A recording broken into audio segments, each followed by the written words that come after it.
The 2017 Saban's Power Rangers film is the movie that Power Rangers fans love to crap on. It's not by any means perfect. However, there is something about it that's absolutely cinematic, and it's a movie that has aged far better than most of the Power Rangers films before it. Sure, in this movie, Rita Repulsa, in my opinion, could have looked a lot better. The same could be said about the kids' suits in this movie. I also think we can all agree that making Goldar look the way that he did was a mistake. But when you compare this movie to the other two that came before it, Mighty Morphin the movie and Turbo, a Power Rangers movie, Saban's Power Rangers is vastly different from its two predecessors. Mighty Morphin was a great, interesting story with bad CGI and bad prosthetics, and it wasn't canon to the main plotline of the show, while Turbo was a badly executed story with plot holes and excellent special effects and better makeup and costuming, and it directly affected the turn of events in the Turbo season. Saban's Power Rangers falls somewhere in the middle between these two mediums, while reimagining the Power Rangers as a dark, gritty, much more grounded story with different interpretations of our favorite heroes that we all know and love. For this video analysis, I've kept the movie playing all night long for a few days straight, shortly after I had the opportunity of meeting the Green Ranger himself, Jason David Frank. I then took the time to really watch the movie all the way through one last time, so I can fully assess this movie in its entirety, put my theatrical experience as an actor to the test, and present the evidence behind my opinion, which is this: Saban's Power Rangers is an underrated cinematic masterpiece. Also, before we get into the video, I just want to take the time to say that I am trying to expand my audience by promoting my channel on other social media platforms, mainly my Instagram, so don't hesitate to go and give me a follow on there to get a little glimpse into the projects that I'm working on. Now with that out of the way, let's dive into the video. When we compare Saban's Power Rangers to the original source material, you can easily see why not too many people enjoy this movie. After being spoiled so much by the quirky slapstick comedy of Bulk and Skull for so many seasons, the bad puppeteering that made the monsters what they were, the happy-go-lucky sunny messages of just believe in yourself and love yourself and face your fears and stand up for a cause, and the show practically being sponsored by Dare Education seemingly in every single scene, many people still identify Power Rangers as material for little kids. As someone who began watching Power Rangers in her 20s, I understand wanting to hold on to that. I grew up watching the Mighty Morphin movie myself, simply because it was my only exposure to the show as an 8-year-old. However, what people really need to do is look at the bigger picture here. The Mighty Morphin movie was not the best made film. Ivan Ooze looked terrible, let's be honest, and Apocalypse looking so much like him and having almost the exact same agenda in X-Men Apocalypse didn't help that movie too much either. But as crappy as Ivan Ooze may have looked, it made sense for the time. The show during that time was cheap budget, meaning they made things work with what they had access to, and considering every single monster was made to look like overgrown stuffed animals, I can actually forgive Ivan Ooze's cheesy prosthetics, and I don't personally mind it myself. Granted, the show has evolved over time, and they're doing way more impressive CGI and villains now. It has truly moved with the times, and Saban's Power Rangers shows that the Power Rangers really have moved and kept up with the times. The casting for this movie shows how much times have truly changed between now and 1993. I personally think the casting choices for the 5 kids was perfect. Dacre Montgomery had the charisma needed to carry a role like Jason Scott. Ludi Lin brought his own colors to Zach Taylor. Becky G gave us a different take on Trini. I'm actually a fan of the headcanon people have come up with that Trini and Rocky's surnames got switched, and that Trini's last name in this movie is DeSantos. And I think if Twee Trang were still alive today, she'd be very proud. RJ Kyler's Billy Cranston was unquestionably charming as an autistic teenage boy, and his moments displaying his autistic characteristics makes you laugh and it puts a smile on your face. He truly is the light in the darkness for this film, and Naomi Scott's Kimberly Hart for me was just picture perfect. Though I do think that this was typecasting on the filmmaker's part, because can you all remember a movie Naomi Scott did back in 2011 where she played a princess-like character who landed in detention at the start of the film? I do, though I'm glad that while she was typecast into the part, her version of Kimberly didn't even come close to her Lemonade Mouth character Mo, so in the end, it worked. And speaking of the casting, I feel I need to address the race swapping of the main characters. The reason why the race swapping works so well here is because this isn't changing anything about the original source material from the television show. It wasn't about trying to retcon. It was about rebooting the original characters, putting them into a darker, more serious environment, and flipping these characters we know and love totally on their heads, giving us a different interpretation. And this is something that can be done if it's done well. And in this case, since the movie is story first, it works. Billy being autistic and black doesn't define him or make him a victim. Zach being of Chinese descent doesn't completely define who he is. Trini being a closeted lesbian from a family that's much too normal doesn't define her. If anything, these traits enhance who these characters are in this movie, in this universe. We're able to acknowledge how separate this is from the original source material, and that's why the race swapping and personality changes work so well. It wasn't about trying to force us into buying this as replacing what was already done before, but rather allowing the film to stand on its own by showing what makes it so unique and special. The opening of the film is truly the most cinematic. Having it start with Zordon's team of Rangers and us watching what led to their demise 10,000 years from present day gives us something we didn't get in the original show. We see how this devastating loss hardened Zordon so much, and through the dark shading, color palette, camera angles, and movements, it gives you a sense of exactly what happened, without outright telling you every single little detail. Having Rita Repulsa be Zordon's Green Ranger who betrayed him makes his relationship with her that much more personal, and it's far deeper than what we got in the original television show, which was surface level at best. Therefore, it just raises the stakes even more. And as for Zordon, Bryan Cranston was the best choice for this movie's version of Zordon. It was interesting that the writers decided to make this version of him a stark contrast from his Mighty Morphin counterpart. David Fielding's Zordon was a selfless father figure who worried deeply for the Rangers' safety and saw them as his children, while Cranston's Zordon was far more selfish, only desiring to have the kids morph so that he can come back to life and be the Red Ranger again. But when Zordon sees the kids come together in the end, and he has the opportunity to come back to the world of the living, he doesn't take it. He gives Billy a second chance and resurrects him, and puts his full faith in Jason, telling Jason that there can only be one Red Ranger, that this is his time and his team, and it's his turn to take on that responsibility. The fact that even Zordon has a chance to grow here shows how much thought the writers put into developing this film, and is testament to why and how this movie stands so well on its own. Also, speaking of cinematic film work here, I need to discuss the scenes between Dacre Montgomery's Jason and Naomi Scott's Kimberly.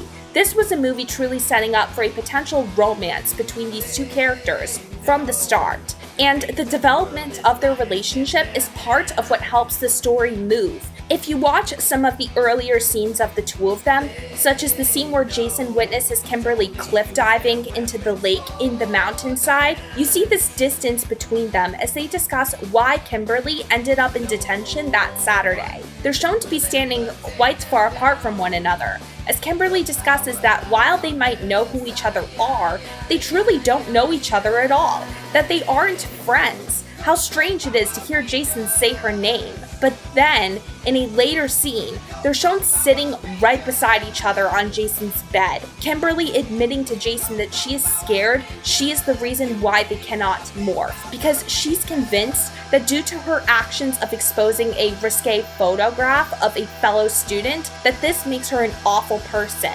Jason assures her that just because she did something awful, it does not make her a terrible person. She just simply made a horrible mistake, and that she has a chance at redeeming herself. If you watch and compare these two scenes side by side, it's almost like poetry, because they start off with so much distance between one another in the beginning that by the end, they've grown closer, to the point where when they're falling back into the flaming pit, they're touching the glass of the windows to the cockpits of their Zords, staring into one another's eyes as though they cannot get enough of looking at one another.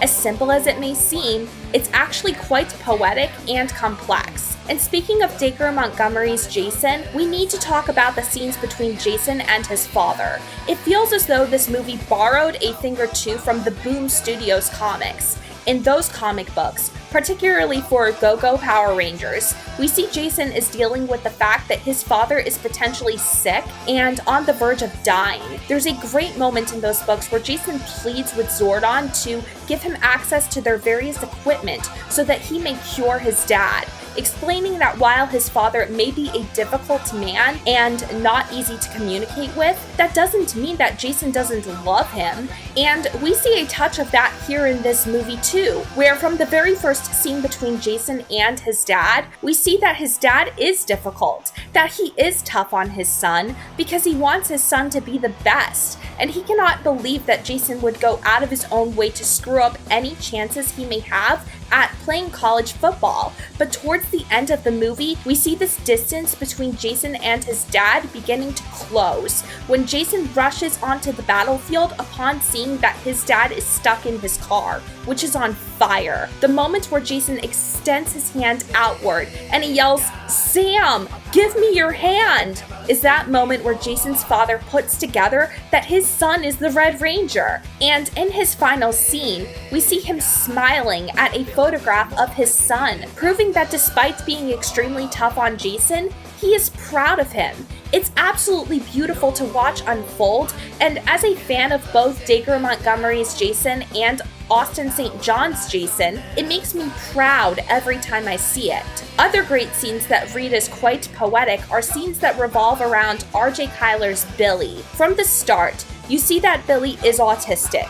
He stims. He speaks far louder than necessary. He talks to himself. He's obsessed with everything being a specific way, such as with his colored pencils. He's also shown to have sensory issues, such as problems with people touching him. The scene where Jason hugs him after Billy disrupts his ankle monitor, you see Billy to be very closed off, not quite knowing how to respond to someone else who isn't his mother or late father touching him, because he's so used to being mistreated and picked on by everybody, and he never really had friends. But then, after Zordon ends up saving Billy's life when he nearly drowns at Rita's hands, you see Jason rush forward and hug him, happy that he is alive, and Billy doesn't hesitate to hug back.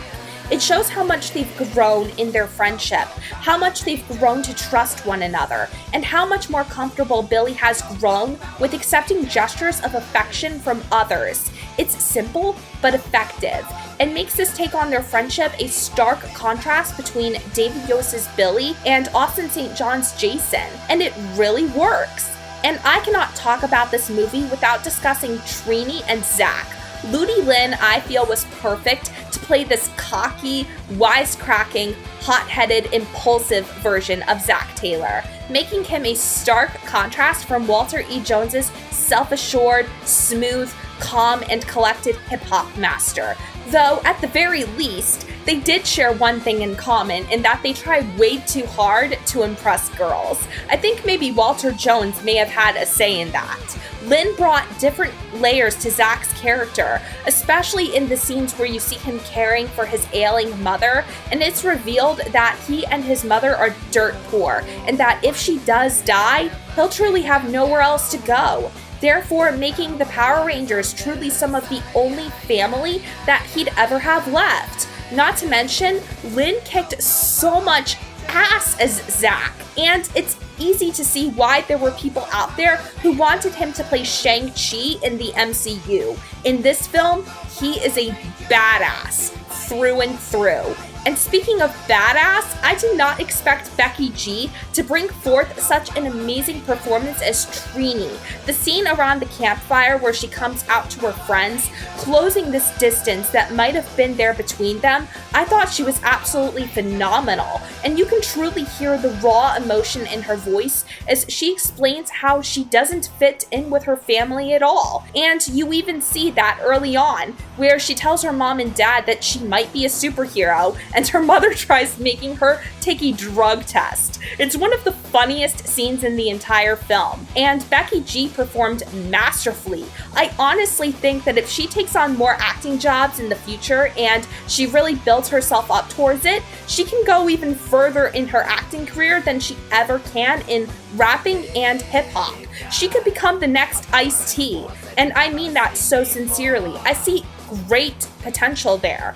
And finally, I need to discuss that post-credits scene where we hear the teacher call out the name Tommy Oliver, and we see a green dragon jacket sitting in an empty chair. It's clear that the writers of this film intended upon making a sequel, because to tease up Tommy like that, especially after the cameo we got from Jason David Frank and Amy Jo Johnson, that's huge. There was even talk that the cast of this film would have liked to see a gender-bent version of Tommy in the sequel, and Jason David Frank has even given his full blessing and approval for it. He has to have a say in that. Come on, he's the original Tommy frigging Oliver. And I know what some might even say about this. They might say that it's just feminist propaganda and an excuse to make the same mistakes that the Ghostbusters remake made just to prove a point, and to make Tommy into a total Mary Sue. But let me tell you why I do not think that this is the case at all. And this goes back to my point from earlier about why the race swapping of Billy, Zach, and Trini worked so well. This movie was a hard reboot, not retconning the original show by any means at all, but by reimagining it differently from the ground up to give fans of Power Rangers a different interpretation and taste of what Power Rangers could look like if it were more grounded and mature. It was a story-first movie that truly developed all the characters and enhanced them. So if there were to be a sequel for this film and they were to give us a female version of Tommy Oliver, it would have worked, because the writers of this film have proven that they could handle race swapping of characters exceptionally well. So would a female version of Tommy work, at least for the universe of this film? Probably. And I think I know why Jason David Frank gave his stamp of approval for it. I think he wants to see his 16-year-old daughter, Jenna, portray the female version of Tommy. Hell, he cast her for his film, The Legend of the White Dragon, and she's a pretty accomplished young lady in martial arts and cheerleading, and she clearly has a strong passion for her music. And I think she would have been able to hold her own among such a seasoned cast, as long as she had her dad at her side guiding her, which he's clearly very happy to do. And at the end of the day, I think as long as JDF, the original Tommy, says it's cool to gender bend his character and make Tommy female, then I'm okay with it and it's cool. Sure, the 2017 Power Rangers movie is not perfect. There could have been a lot of improvements done to some of the CGI and even some of the pacing in the beginning. But it's truly a character-driven movie focused on the story and world building. You cannot have a movie focused around world building and have it be fast-paced at the same time. That's an oxymoron. I love that the writers of this movie decided to let it be organically developed and built up into something interesting. Not to mention, the cinematography is just stunning. It's truly Power Rangers built for a more mature generation. It's not by any means perfect, but at the very least, the characters do have a sense of charm and they're all likable. Some of them even have small shades of their original 93 counterparts, such as Kimberly saying bluntly how she punched a football player's tooth out. That's something I could totally buy Amy Jo's Kimberly doing in Mighty Morphin, because if you recall anything about Kimberly in the 90s show, she was a feisty little thing who took crap from nobody, while also being a 1990s sex symbol. This movie truly paid respect to the characters, while also allowing it to be its own thing. And that's why this film has truly aged better than most superhero movies out there, and why it continues to be one of my all-time favorite movies.